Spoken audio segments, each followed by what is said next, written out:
As a trauma survivor, I have always been interested in resilience. But growing up, I believed it was something that you were born with. Then in graduate school, I learned that it was a quality that we all possess and a set of skills we can all strengthen.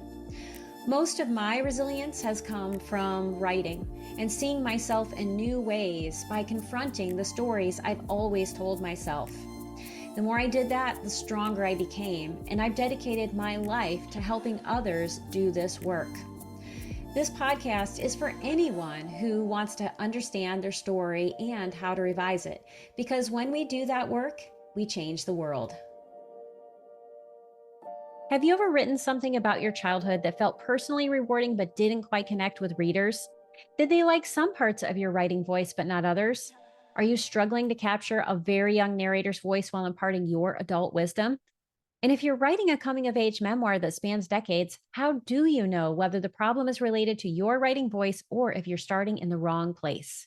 These are some of the questions I'll explore with Laila Rall, a writer working on a coming of age memoir about her chaotic bicultural childhood with an unstable mother, as we explore two of the biggest challenges writers of coming of age memoirs grapple with: knowing where to start and inserting adult wisdom into childhood scenes that involve very young narrators.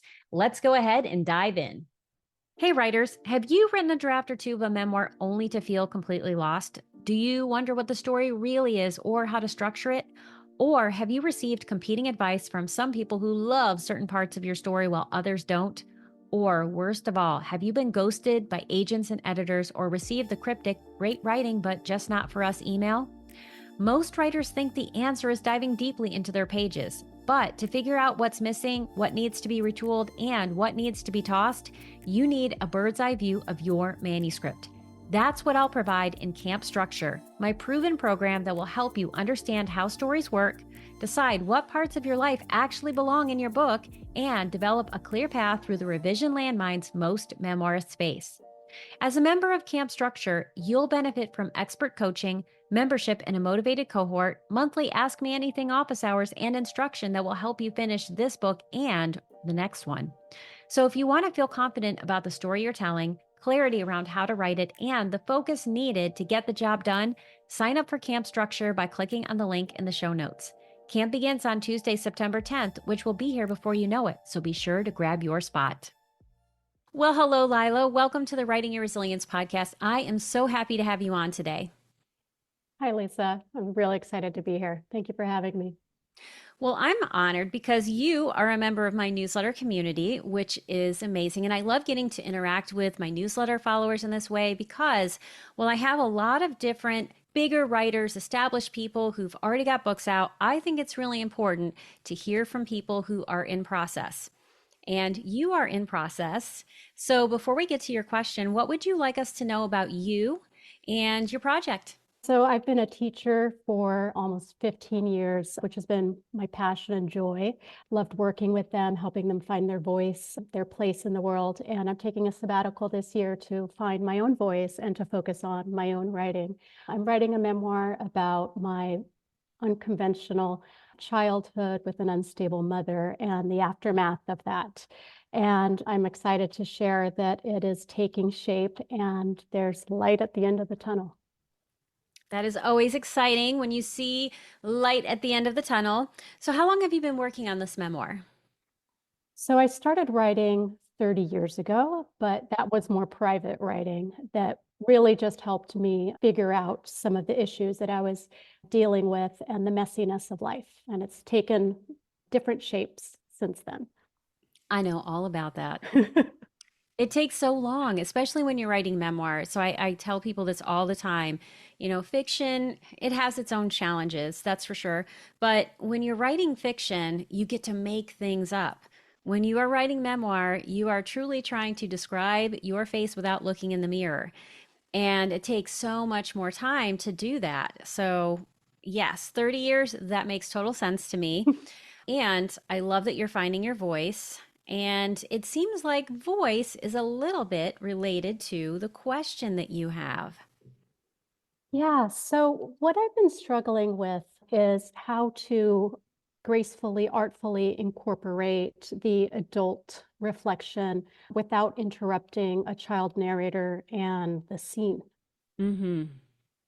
Yeah. And so when we think about the scope of your book, what age does it start at? And, what age does it end at? So there are scenes that start as early as when the character was 4. So there could be a discrepancy of ages between 30 years. So a good long, yeah, period of time. And I think a lot of people who are writing about times that happen in childhood, that can be a huge struggle because for the writer, reconnecting with that part of self can be extremely satisfying. It's just a different voice and it can be Mhm. fun to read. And sometimes you get certain kinds of feedback that's really helpful. But then, it's like we can get attached to that voice. And I'm wondering, what feedback have you received when you've shared pages with writing group members or workshop? So some of the feedback that I've gotten is that they really like the reflection, the adult point of view. Mm-hmm. I've also gotten the feedback that they love just being on my shoulder and experiencing it like a 4-year-old, a 6-year-old, an 8-year-old might. Mm-hmm. And so what I'm getting from them is that both are important and valuable. And so I want to include both, but in a way that isn't clunky, that doesn't Yeah. disrupt the narrative. Yeah, and that can be so tricky, especially when you are writing about very young children. And so as you think of this, and also know that whenever we're in process and we're trying to figure it out, I don't know is a perfect answer. I tell everyone this, it doesn't matter how skilled or experienced they are. Do you feel like this is a coming of age memoir? Yes, Okay. absolutely. So if it's a coming of age memoir, it is, going from naivete to awakening. We think of these predominantly as childhood memoirs, though Suzette Mullins was on the show recently, and hers is a midlife coming of age memoir Mm. about her understanding her sexuality. So the idea of coming of age can happen at different times in our lives, but most commonly it's exactly what you're talking about, which is childhood. So then the question becomes, how do you marry these two things together? Because the reality is, a 4-year-old is probably wise and street smart in different ways, especially if they're in a situation where they have to survive. I know a lot about that.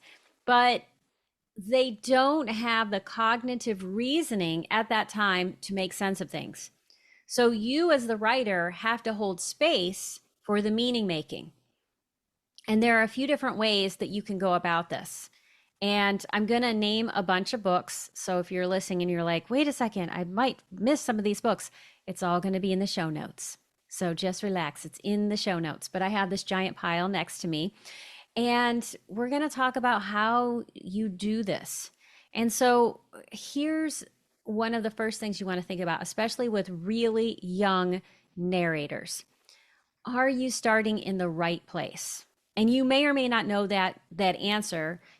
Sometimes the answer is yes. So for instance, Jeannette Wall's book, The Glass Castle, begins at age 3.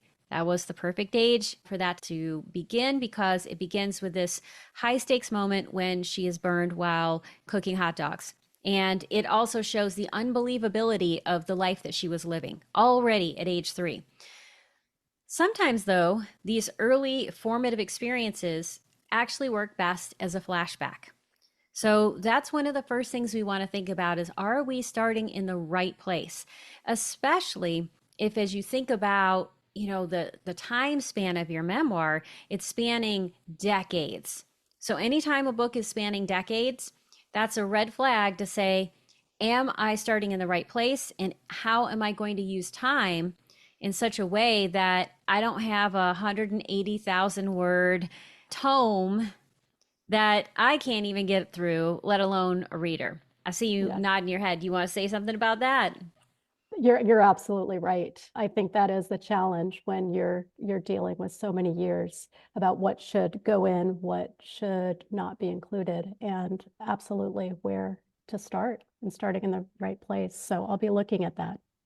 Yeah, it's So important and also so difficult to see. And a tool that I often get people to use is the beat sheet. I recently taught something for Jane Friedman on that. Applying a beat sheet to your story might help you get a sense of what exactly you're trying to say, like what is the arc of transformation and what is the latest point in your life when that begins. So I'm not talking about, a year before, but maybe not at 4.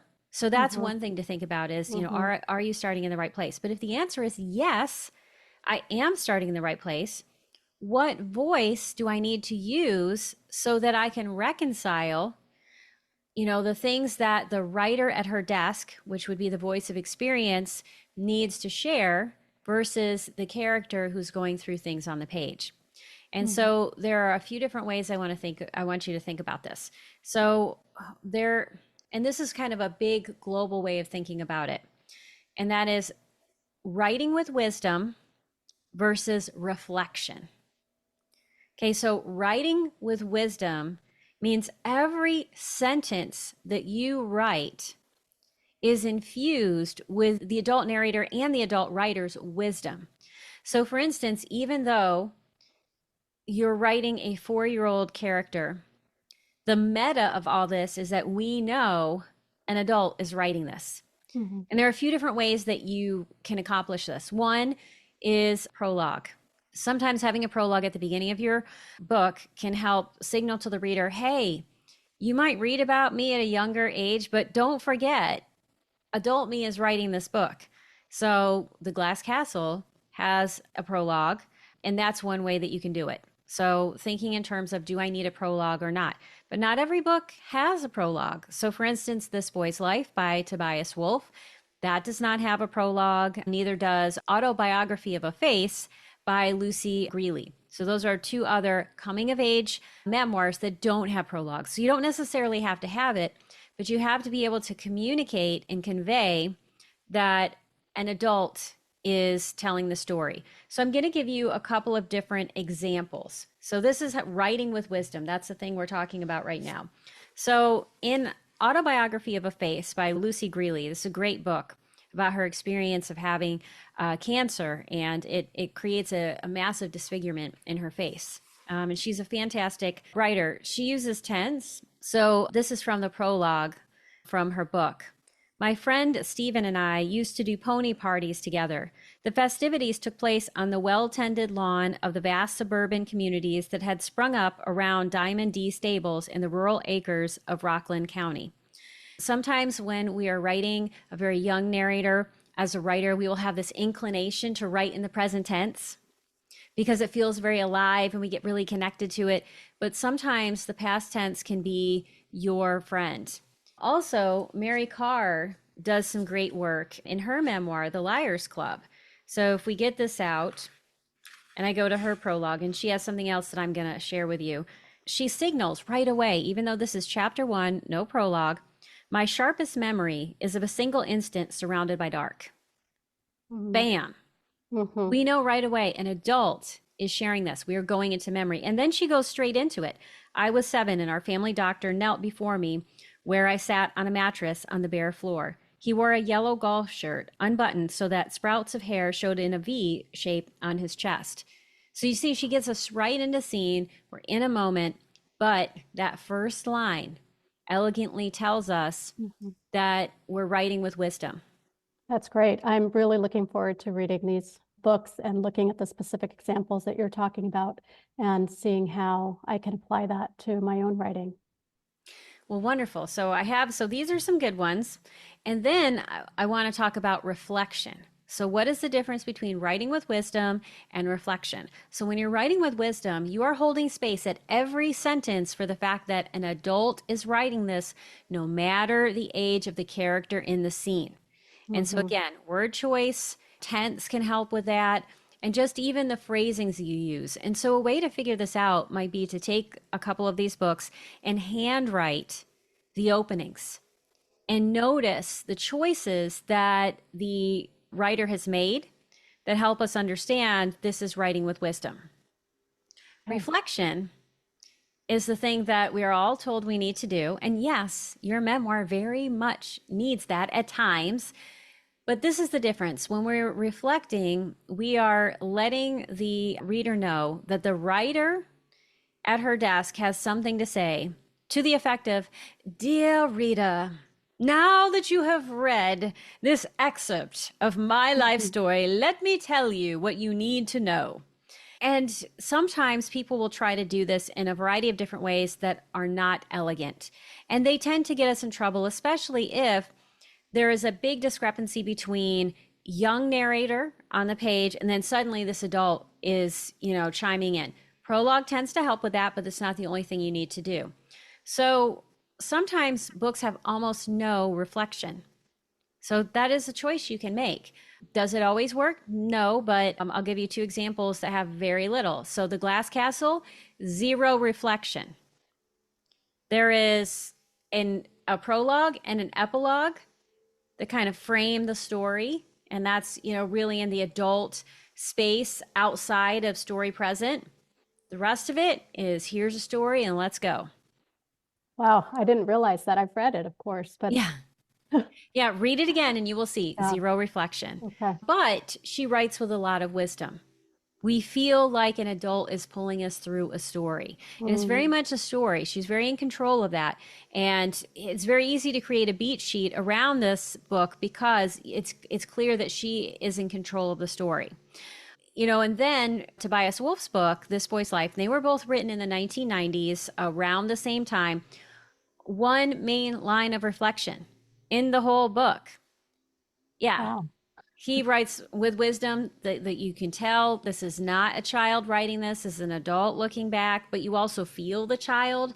That's the art form. You feel the child. You feel like you're with the child, but an adult is holding space for this. He has one line, and it's about 3/4 of the way through the book. I'm going to paraphrase it because I couldn't find it right away.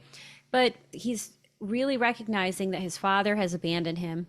And it's actually it's not even a flashback, it's a flash forward to this time in his adult life when his first child is born and he's holding this fragile baby and he cannot understand how his father could have abandoned him like that.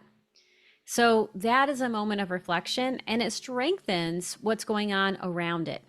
So those are two books, very little reflection. Sometimes people will call things out, especially if, somebody else remembers it in a different way. And Mary Karr's book, The Liars Club, is really good at doing that. There's a place early in this prologue where something is happening with this doctor and then also the police that come and because there's been this major crisis in the family and she remembers it one way and then she'll say, my sister Lisa will tell you a different story. So Mm, she kind of calls it out. And the way that she does this, she's able to add in some other kind of reflection or also let us know more about these characters. So that's some general artful things, but then I want to get to some specifics that get us in trouble when we do need to add reflection. Adding reflection at the end of every chapter is monotonous and also it's going to feel clunky. It feels mhm, like you've given us something and then you're not pulling us along in a story where we have more questions. You're answering the question. mhm, So, neurobiologically, we love stories because we love to be detectives and we want to not know what happens so that our brains can figure it out along with the character.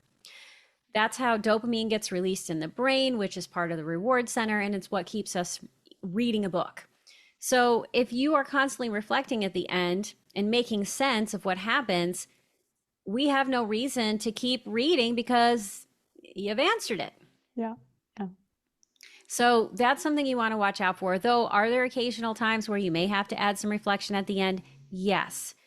The more you can read coming of age memoirs where you are paying attention and actually get out a highlighter. Like I have highlighters on my desk all the time, many different colors.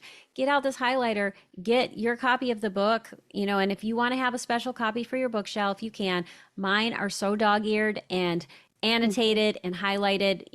I couldn't give them to anyone because they are my mhm, special prizes.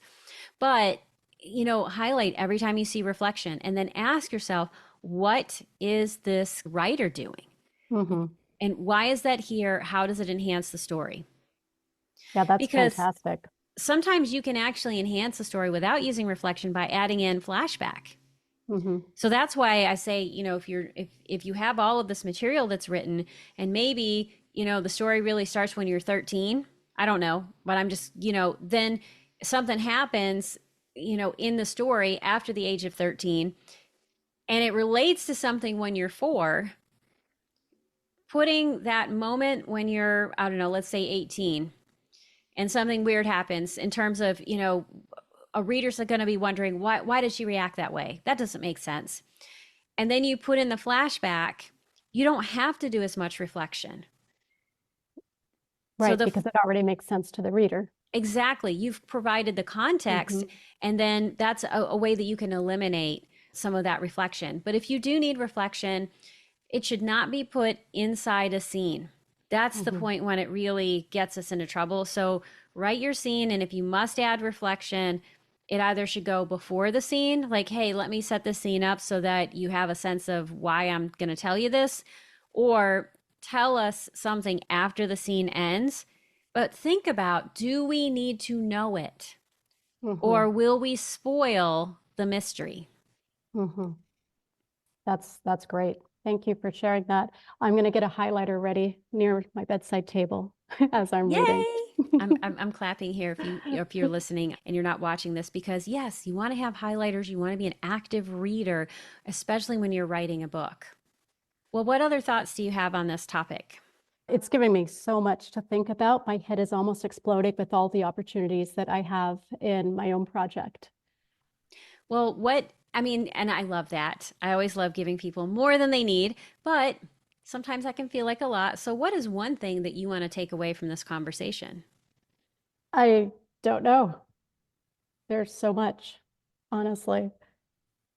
And that is an excellent answer, because I don't know is real, right? We don't always know. So, here's my invitation to you. I would like you Mm-hmm. to journal about this Mm-hmm. directly after this interview, and then listen to it again once it gets released, Mm-hmm. and then see, what do you want to take away, because I've given you a lot of strategies, Yeah, and what you want to do is figure out what strategies work well for you, because we right. don't need to employ all of them, we just need to Right. figure out what works for us. Absolutely. Well, this has been a fun question to explore. I've loved it. But I always like to end with 3 speed round questions that I ask everyone. What is the best piece of writing advice you've received? Um, so I've received a lot over the years. Besides, definitely take your classes. I've taken quite a few. I would say that the best writing is to keep writing. There are days that you want to reach a state of flow, and it's more like squeezing water out of a rock. But if you keep writing, and writing in terms of editing, revising, planning, breaking it to pieces to see how all the pieces can be put back together, that's all writing, such that, and that works for me because then you leave your desk feeling like you've made progress and you avoid the negative self-talk that can get in the way of writing. I love that. Keep writing, and recognize that anything you do when you're sitting at your desk is writing. Mm-hmm. Beautiful. And how do you nurture your resilience, especially as you're working on the story? So for me, there's 3 components to that. One is writing to find meaning and purpose. Another one is exercise for self-care, especially yoga for Mm-hmm. self-acceptance, and simply slowing down to savor the beauty and small joys of life. Beautiful. And so I'm going to ask you this last question, because I always like to ask everyone, but sometimes we do or don't have a platform. Is there any place that you would like people to connect with you?